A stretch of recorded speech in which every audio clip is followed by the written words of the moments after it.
Personally, I did not want or need the movie to delve into international conflicts, but that's just me. So, hey everyone, with Lightyear opening tomorrow, Hero being the first theatrical whole release Pixar film, home since all released is just before everything changed, everything happened. I thought I would take another look at Turning Red in a different fashion than I intended. Like, it's not gonna be like a conventional view that I did like for the Pixar marathon. But I definitely think there's a lot more that can be talked about here, and I've been eager to do so again for a while now, and 3 months have definitely passed, so that's definitely sufficient. So, and especially since some other person who I'm just going to be calling Karen said she wasn't going to be watching this, like I definitely said to myself, oh, I definitely want to talk about it again. So let's go over how, in my view at least, Turning Red it accurately captures coming of age. So let's get started.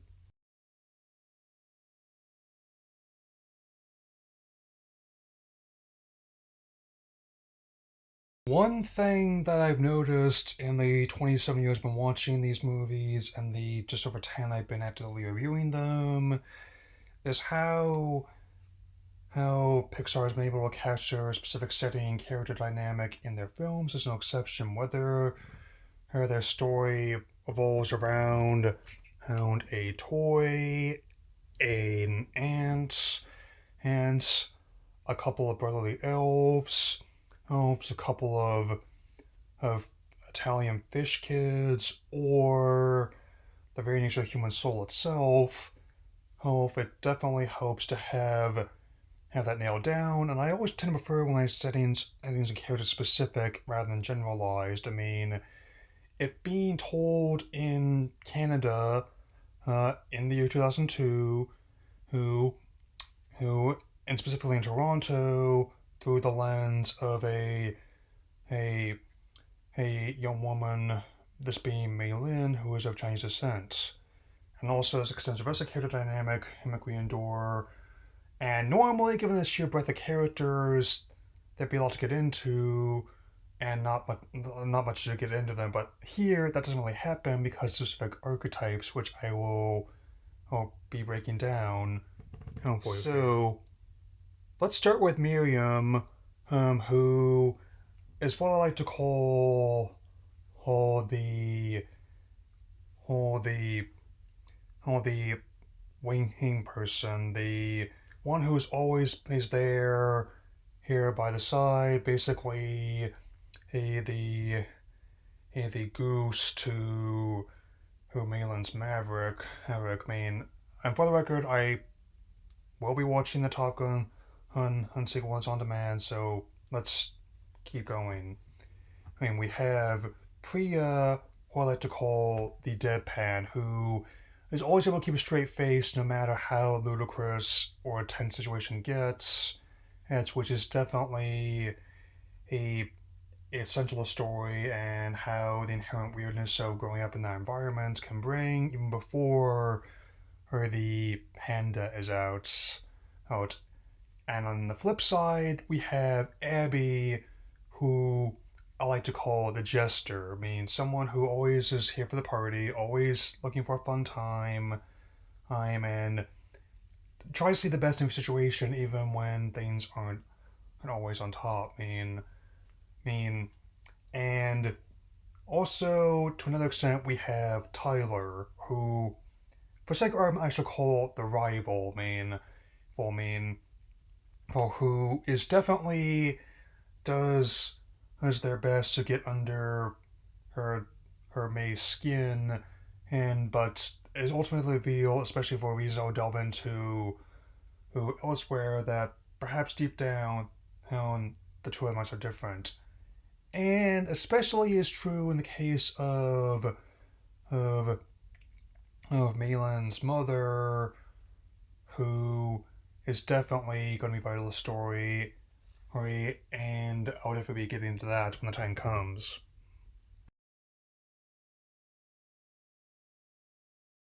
Another strength that films have had over the last few decades is their ability to create a dynamic sense of visual style and identity, as well as to convey a lot of details just through the art direction. And I am fortunate enough to not having gotten into like the discourse or like I wasn't even aware it was happening until it already had gotten joked and memed about since I mean, come on. Do you think a guy like me who stays up till 2 in the morning watching One Piece and Lupin the Third Herd is going to have a problem with the art direction? I think not. And also using things like the animation test as well as like the Embrace of Panda documentary behind the scenes details. Also for the compounds that a lot of this comes not only the setting but also director Domeshi's his background. I mean, definitely treading a fine line. I like lots of anime and games also influence visual direction. I mean, which includes she specifically cited hit things like Fruits Basket, which I have not seen yet, but I heard it's good. But also ones I have seen, like Sailor Moon, Rama One Half, both of which are also going to be key to the story. The aforementioned One Piece, the Pokemon Snorlax, and even the cult classic RPG Earthbound. So it's definitely one that pops even just watching this at home. I'm definitely looking forward to seeing this again in 4K whenever I get a chance, so let's keep going.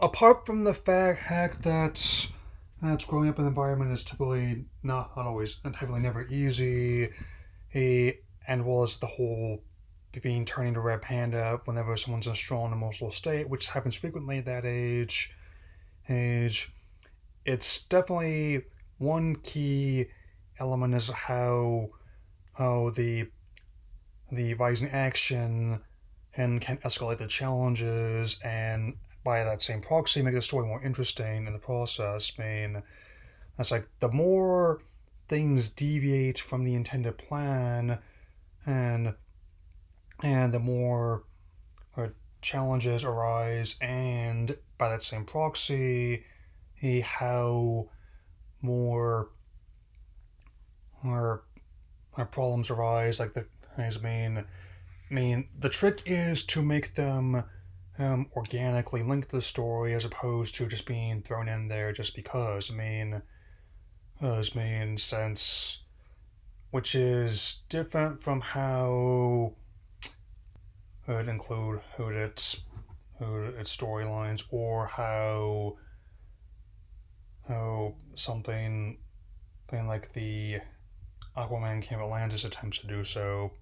Oh, and here are some examples what I'm getting at. So when Mrs. Lee sees some of the doodles on the margins of her daughter's notebook of a local convenience store clerk who she's crushing on, she naturally but incorrectly assumes the worst. Her switch, which is done from the mind's eye and leads into the same incident of the panda and the inconvenience of the rapini blooming.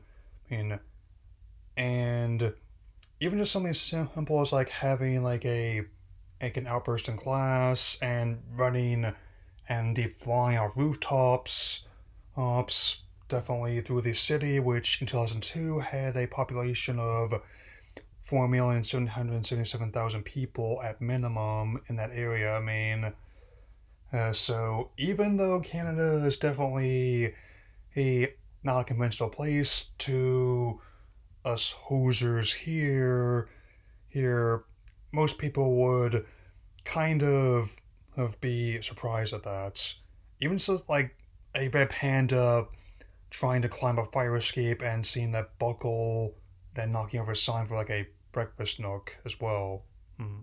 This also extends to other aspects of the story and how it gives a sense of regression. I talked about this when I talked about Coco, but the ticking clock plot line that gives us a sense of plot, stakes, and urgency, in which the plot is to who master her inner panda before or a certain date, otherwise she'll live her whole life if in the situation. and I mean, which also overlaps with wanting to see her favorite band in concert. I mean, and I think how the points connect is definitely key. Which I'll have to be getting into more in other bullet points I want to address in this video. But the point is like is how this relates to a challenge. I mean, when and he hurls like a dodgeball at her rival Ty in gym class, sets as indication that she's not going to take any nonsense from him anymore. I mean, and especially before she finds out his secret as well. When and their relatives, least of all, oh, Mrs. Lee's mother, her grandmother, come all the way from China, no less, as to visit and come and take part in the ceremony. This gives us a sense that this has been going on much longer than they let me on. When and her friends find out that the concert is the same day as the ceremony, that gives a sense of, oh, spit, now what? I mean, I'll definitely be addressing this in the second half of this video, but more or less, the too long of this, long and short of this is the all the ingredients definitely blend together. I mean, so we're basically watching and making one trip for all the ingredients as opposed to several trips for each individual ingredient. So here we go, second half.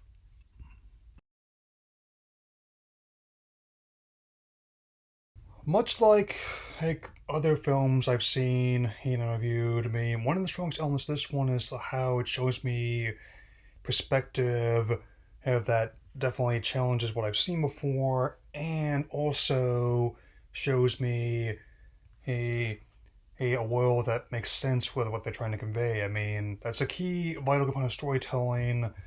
And that goes, let's create the world of the story we're trying to tell first. I mean, let's make this seem like a developed setting and place rather than just like throwing a bunch everything together. I mean, where everything from the costume design to the buildings to even something as simple as like the virtual pets that May he has clipped to her shoulder definitely gives us a sense of when and where this will take place. It's basically I'll be getting into this in a bit, but it's basically like Chekhov's virtual pet, as I mentioned in my previous video on the subject matter. I mean, I'll definitely get into that where you can identify often a lot of characters through specific items. I mean, like how like Ty always being in his gym clothes even when he's not on the court. I mean, like something like her flute, her it would mean things like Jin, just the way he's dressed, kind of semi-casual, oh, but it makes sense for or how he is in the family's relationship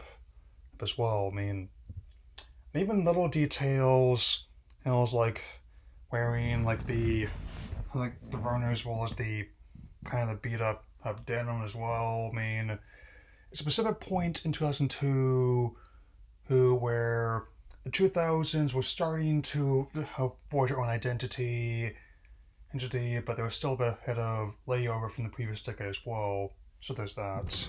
And in regards to perspective, that doesn't just relate to how characters view who are viewing the story, but also how just each shot can be physically seen by the audience. I mean, it's not just as to make things appear cinematic, but that also is key. But in a sense, as it shows how close to every shot can be viewed from perspective of the main characters or someone in their vicinity. I mean, which is definitely a subtle detail you might not always notice, but it is one that also is key to establishing a sense of spatial reasoning and art direction. How I mean, which especially is key from every part from the opening scene where we're looking over their family photographs, but also the denouement in the a concert for May's favorite band, and as well, which definitely comes into play. Hey, in my last couple points, especially, yeah. Yes, there is indeed a reason why I chose that shot there. I mean, of course, I was not gonna have an issue with the innuendo. Oh, heck, two of my favorite comedies are Dazed, Confused, and Superbad. So this will definitely help me elaborate on the matter, like how it confronts the awkwardness directly, and definitely manages to make that play for humor as it can for everything, like how something as simple as finding out that she looks, feels, and indeed smells completely different when she looks at herself in the mirror, who actually acting more impulsive and doing all and saying a lot of crazy things they don't always mean. You know what I mean? Which makes perfect logical sense in any time period. I mean, a lot of people do weird and crazy things that they look back on and laugh when they're 13. It's just a part of life. And red pandas aside, to me, it definitely makes sense. And it's like whether or not you grew up playing with like a Barbie, which Herbie, or in my case, a juiced looking Power Ranger kind of there, with the bicep almost being like as thick as a neck. And also often seen in people you end up being attracted to the first time. Or relating this topic, as Lancaris eloquently put it, holy crap, Jen, that's special assignment gear for Time Force? Yeah. I mean, the film is littered heard with examples of this. I knew for what the red emblem symbolized, and I understood how it was gonna be like. I mean, I didn't even know about the elements in Canada until I actually watched it. I guess like the maple leaf on her shirt as well as her stocking hat were should have been giveaways.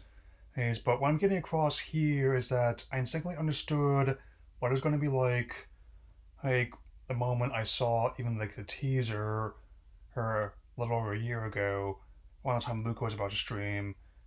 So a coming of age story with a fantasy twist to it. So it's definitely a one that could only have been done when they've come this far. Or so it's definitely he hopes that humor can hop these hurdles, so the alliteration was intentional, these hormonal hurdles, and this definitely is going to be tying in to the last, and in my view, the most important point I can definitely see in how this accurately captures hers, his coming of age. Indeed. This is definitely he where it all comes together. Or where, especially in the denouement where they're going to see Four Town, and which happens to overlap with the ceremony, only which commemorates it's the coming of age, and also incidentally, he also features a battle between he, he not only May but also other ones of her bloodline, and who just happen to be turning into kaiju, or maybe they're Dynamaxing, I suppose, being us as well. So how's that? And especially when, and also all the pieces of the puzzle fit together, like how each one of Malin's friends represents different aspects of personality, and different archetype that she is that adds to her. Even Tai is turns out to be for Tony, and that also when everything just like a light, hey, being switched on above someone's head, so to speak. And while it's clear that's Malin and Mrs. Lee were two sides of the same coin throughout the entire movie, it's the final moments where they're in each other's mind's eye, the symbolic forest. That's where it really should come together. I mean, like the empathy and compassion and how it relates and time we need it the most. I mean, I definitely have also touched upon this before in previous reviews, especially in the case of Coco and even Encanto earlier this year, that sometimes the hardest thing in the scenario, if you feel like you made a mistake, is in your past, is forgiving yourself for it, especially. And that is definitely a key takeaway I had from not only the first time I watched this movie, but also to rewatch it again before I did this video. Oh, that it'd be much more than a mixed bag. It's definitely has joined the list of my favorite films from the company, and even though I haven't had time to rank everything I've seen in this year just yet, it I definitely can say that it's gonna be on the list of my favorite ones of this year so far, and I stand by that. I mean, it's definitely a film which exactly kind of what I loved at the age I was in 2002 because I love it now. I mean, I didn't need anything extra. I mean, it definitely identified what it needed to do and the story it wanted to tell, and it started telling it. I mean, it works on the same principle as how Lilo and Stitch told like a family story, but happens to involve like an alien and masquerading as a puppy dog, and also Denouement involved flying spacecraft through the volcanoes of Hawaii, or in Spider-Man, and which fit both the New York setting as well as the character when all the New Yorkers stuck up for Spidey in the final battle, saying, "You must have one of us for all of us." As it can be something as sometimes, if we may not always have like a panda within, sometimes the simplest thing means it can help us through a scenario, like forgiving a family for past trauma, uh, or friends trying to talk someone down in their bedroom by beatboxing with them, um, or making up for a birthday party by maybe gone wrong by going to their favorite band and its concert. So, and I guess I'll definitely be talking more about this when I go see Lightyear tomorrow, and that'll be all for now. So, take care, everyone. Hmm.